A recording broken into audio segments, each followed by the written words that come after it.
নবম ও দশম শ্রেণীর উচ্চতর গণিতের প্রিয় শিক্ষার্থীবৃন্দ, চলো আজকে আমরা আপনাদের অনুশীলনী 5.1 গুরুত্বপূর্ণ একটা প্রশ্নের সমাধান করি। চলো প্রশ্নটা দেখেছি আমি।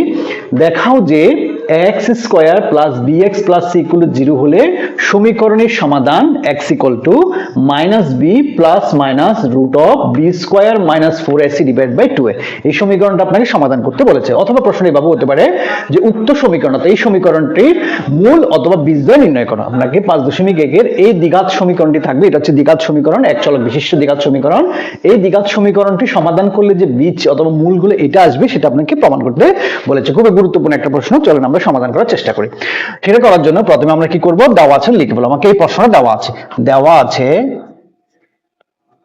দেওয়া আছে আমি প্রথমে প্রশ্নটা লিখে ফেলছি। কি দেওয়া আছে আমাকে?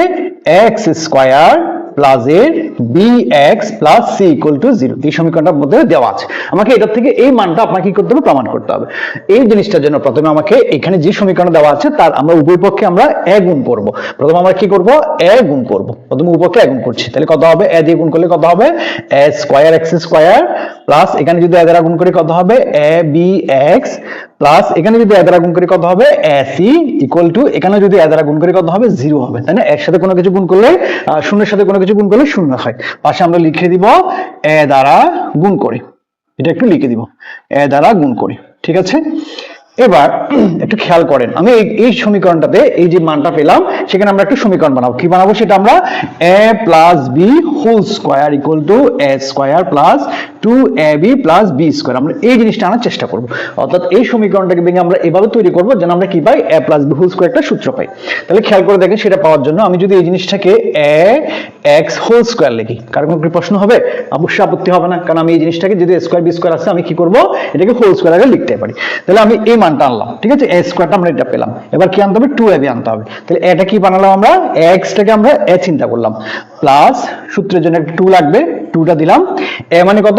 ax, তাহলে ax টা দিলাম। আমার এই জায়গার মধ্যে তো ax টা আছে, তাই না? আমি সেখান থেকে x টা বসালাম। এখন আমার এখানে b আছে, তাই না? আমি এই জিনিসটা যদি চিন্তা করি, আমার b টা কিন্তু ছিল, 2টা কিন্তু ছিল না, 2টা কিন্তু ছিল না, আমি 2টা কিন্তু এক্সট্রা নিয়ে আসছি। তাহলে 2টা অবশ্যই আমাকে ভ্যানিশ করতে হবে, b টা ছিল। আমি যদি এটাকে যদি b/2 লিখি, কারণ কি প্রশ্ন হবে? আমি b/2 লিখলাম। দেখেন এই 2 এবং এই 2, উপরের 2 এবং নিচের 2 কি হয়? কাটাকাটি যায়। তাহলে এই জিনিসটা গুণ করলে কত হবে? abx হলো, এই জিনিসটা পাওয়া গেল। তাহলে আমার a টা কত হলো? x হলো, b টা কত বললাম? b/2 কে আমরা b চিন্তা করলাম এই সমীকরণের জন্য, মিলানোর জন্য।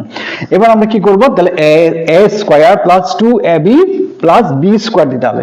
b টা কি করলাম আমরা? b/2 টাকে b চিন্তা করেছি, তাহলে আমরা এখন কি করব? b/2 কে দিয়ে দিলাম, হোল স্কয়ার দিলাম। খেয়াল করে দেখেন, এইটা জিনিসটা মিলেছে, এই জিনিসটা মিলেছে, কিন্তু এই জিনিসটা আমরা কিনে আসছি এক্সট্রা নিয়ে। সেটা করতে কিনে আসছি, এই b যে চিন্তা করলাম, b টা আমরা পেলাম a square plus 2ab plus b square. এই জিনিসটা b চিন্তা করছি, সেটা আমরা কি করলাম? b স্কয়ার বানালাম। এই সমীকরণে কিন্তু এতটুকু মিলেছে। এই জিনিসটা কিন্তু আমার উপরের সমীকরণে ছিল না, বেশি লিখছি না, সেটা আমি এখন মাইনাস করতে হবে। তাহলে সেটা কি করব? মাইনাস করে দিলাম, মাইনাস b/2 হোল স্কয়ার করে দিলাম, ঠিক আছে? b/2 হোল স্কয়ার করে দিলাম। আমার অঙ্কে কিন্তু প্লাসের একটা ac ছিল, সেটা আমাকে কি করতে হবে? বসিয়ে দিতে হবে, ac ইকুয়াল টু 0 বসিয়ে দিলাম। আশা করি দ্বিতীয় লাইনটা আপনারা বুঝেছেন। এই সমীকরণ একটু পর্যন্ত আমরা এই সমীকরণটা বানালাম। তাহলে সেটা কত হলো আমার এখানে? a square plus 2ab plus b square, a plus b whole square. a মানে কত? x প্লাস b মানে কত? b/2, তাহলে a plus b whole square. আমি জাস্ট এতটুকু সূত্র কনভার্ট করলাম। এখন আমি এই মান যে দুটো এক্সট্রা আছে সেটা কি করব? শূন্যের ওই পাশে নিয়ে যাব। যেহেতু এটা মাইনাস, ওই পাশে নিয়ে গেলে কত হবে? প্লাস হবে। আমরা সেটা কি করলাম?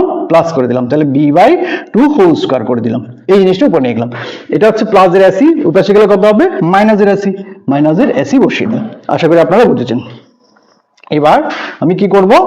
এই জিনিসটা একটু কনভার্ট করি, x প্লাস এর b/2 হোল স্কয়ার, ঠিক আছে? এটা যদি আমরা ক্যালকুলেশন করি তাহলে কত হবে? b স্কয়ার, নিচে কত হলো? 4 হলো, মাইনাস এর ac হলো, ঠিক আছে? আমি এখন কি করব? এটা লসাগু করব। লসাগু কত হবে? 4, লসাগু 4। তাহলে এখন লসাগু 4 হলে কত হবে? b স্কয়ার, 4 কে 4 দ্বারা ভাগ করলে 1, 1 কে b স্কয়ার দ্বারা গুণ করলে b স্কয়ার হবে, মাইনাস এর পূর্ণ সংখ্যা থাকলে লসাগু দ্বারা কি হয়? গুণ হয়। তাহলে কত হবে? 4ac। আমরা সেটা কার মান বের করলাম? x প্লাস এর b/2 হোল স্কয়ার মানটা বসিয়ে দিলাম, b/2 বসিয়ে দিলাম। এবার আমি কি করলাম? এই যে স্কোয়ারটা আছে সেটা আমি পাশ চেঞ্জ করে দিব। স্কোয়ারটার পাশে গেলে কত হয়ে যায়? রুট হয়ে যায়, আমরা সচরাচর জানি। স্কোয়ারটার পাশে গেলে, বর্গটার পাশে গেলে বর্গমূল হয়ে যায়। তাহলে এক্স প্লাস এর b/2, আমরা এই স্কোয়ারটা বর্গটা আমরা এই পাশে নিয়ে গেলাম, প্লাস বর্গমূল করে দিলাম। তাহলে পুরোটার উপর বর্গমূল, b² - 4ac / 4 হয়ে গেল। ঠিক আছে, বর্গমূলটা যখন আমরা এই পাশে নিয়ে যাই, সামনে একটি চিহ্ন দিতে হয়, আমরা অবশ্যই জানি সেটা প্লাস মাইনাস দিতে হয়, একটা প্লাস মাইনাস চিহ্ন দিব। আমি একটু এই পাশে লিখি, প্লাস মাইনাস দিতে হয়। এখন আমি কি করব, এই যে আমার তো x এর মান বের করতে বলছে, তাই না? এখানে কিন্তু অনেক কিছু নিয়ে আসছি, x প্লাস b/2 বেশি নিয়ে আসছি। এখন আমরা প্রথমে b/2টা এই পাশে নিয়ে যাব। তাহলে আমরা প্রথমে b/2টা নিয়ে যাই। তাহলে এখানে কত থাকলো? x থাকলো ইকুয়াল টু প্লাস মাইনাস, আমরা রুটটা একটু ভেঙে দিই উপরে নিচে, রুটটা যদি ভেঙে দিই উপরে ভাঙলে কত হবে? উপরে তো দুইটা সংখ্যা, তো তাহলে ভাঙা যাবে না, রাশি যেহেতু দুইটা হয়ে গেছে আমরা ভাঙতে পারবো না, আমরা বসিয়ে দিলাম b² - 4ac। নিচে রুটটা যদি 4 এর উপর যে কত হয়? তাহলে 2 হবে, আমরা 2টা দিয়ে দিলাম। এবার এখান থেকে যে আমরা পাশ চেঞ্জ করতেছি, এখানে কত প্লাস এ b/2 ছিল, এই পাশে গেলে কত হবে? মাইনাস এ b/2 করে দিলাম। আশা করি আপনারা বুঝতে পেরেছেন। আমি আবার বলতেছি, রুটটা আমরা কি করলাম? উপরেও ভেঙে দিলাম, নিচেও ভেঙে দিলাম। উপরে যদি দুইটা রাশি সেজন্য বসে থাকলো, ঠিক আছে? নিচে যদি একটা √4 মানে কত? 2, আমরা বসিয়ে দিলাম। আর এক পাশে প্লাস b/2 ছিল, সেটা পাশ চেঞ্জ করলে কত হবে? মাইনাস b/2 হয়ে গেল। এবার আমরা এই পাশে একটু লসাগু করব, একটু লসাগু করি। লসাগু কত হবে? 2, তাই না? তাহলে লসাগু 2 হলে 2 কে 2 দ্বারা ভাগ করলে কত হয়? 1, 1 কে পুরোটা দ্বারা গুণ করলে 1 হবে। তাহলে সামনে একটা প্লাস মাইনাস আছে, সেটা বসিয়ে দিলাম। এটা গুণ করলে কত হবে? বসিয়ে দিলে b² - 4ac। এবার অঙ্কের মাইনাসটা বসালাম, 2 কে 2 দ্বারা ভাগ করলে আবার কত? 1, 1 কে আবার b দ্বারা গুণ করলে কত হবে? b হবে। আমরা কার মান বের করছি? সেটা x এর মান বের করি, তাই না? এখন আবার কিন্তু বের করছে কার মান? x এর মান। আমরা x এর মানটা বের করব। x এর সাথে একটা কি আছে? a, কি আকারে? গুণ আকারে। সেটা পাশ চেঞ্জ করলে কত হবে? ভাগ হবে। তার মানে এখানে যদি গুণ হয়, নিচে গিয়ে কত হবে?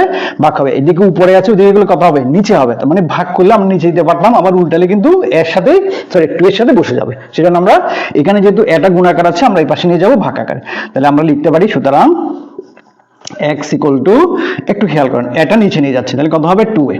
ঠিক আছে, আমি মাইনাসের বিটা একটু সামনে লিখে ফেলি, মাইনাসের বি, কোনো আপত্তি নেই। আর এটা পুরোটা লিখলাম প্লাস মাইনাস √b² - 4ac। আমি বিটাকে একটু, এই যে যেহেতু প্রমাণ করতে বলছে মাইনাসের বি আগে, আমরা মাইনাসের বিটা আগে লিখলাম, একটু আগে লিখে ফেললাম, এবার প্লাস মাইনাসটা পিছনে লিখলাম। আমাকে এই সংখ্যাটাই, অর্থাৎ এই বিসটা অথবা এই মূলটা আমাকে কি করতে বলছে? প্রমাণ করতে বলেছে। তাহলে দেখেন x = মাইনাসের B plus minus √b² - 4ac / 2। আমরা এই সমীকরণ থেকে সেটা আমরা প্রমাণ করে দেখালাম। এটাই হচ্ছে উক্ত সমীকরণের বীজ অথবা মূল বলা হয়, অথবা হচ্ছে প্রমাণ করতে বলে সেটা আমরা প্রমাণ করতেই পারি। আশা করি আপনারা বুঝেছেন, একটু ভালো করে দেখবেন, আশা করি আপনারা বুঝে যাবেন। ধন্যবাদ সবাইকে।